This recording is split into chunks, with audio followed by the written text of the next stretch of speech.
నిన్నటి వరకు చేతికందొచ్చిన బాలీవుడ్ ఆఫర్ ను వదులుకుంది అంటూ వార్తల్లో నిలిచిన నయనతార మరోసారి వార్తల్లో వ్యక్తిగా నిలిచింది. ఇందుకు కారణం ఇటీవలే ఓ ప్రముఖ వ్యాపార సంస్థకు ప్రచారకర్తగా వ్యవహరించేందుకు ఆమె ₹1 కోటి పారితోషికం తీసుకోనుండడమే.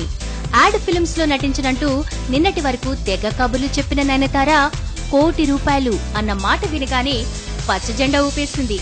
త్వరలోనే సదరు యాడ్ ఫిల్మ్ ద్వారా బుల్లితెరపై నయనతార కనువిందు చేయనుంది. ఇకపోతే నయనతార ప్రస్తుతం తమిళంలో 2 చిత్రాలు, తెలుగులో 1 చిత్రంలో నటిస్తోంది. ఈ 3 సినిమాలు కూడా హిట్ అయితే నయనతార బ్రాండ్ వాల్యూ మరింత పెరగనుంది. రాజశ్రీ తెలుగు నుండి ఈ రిపోర్ట్ అందిస్తున్నది కెమెరా పర్సన్ రాధాకృష్ణతో ధీరజ్. మరిన్ని అప్డేట్స్ కోసం సబ్స్క్రైబ్ చేసుకోండి మీ రాజశ్రీ తెలుగు.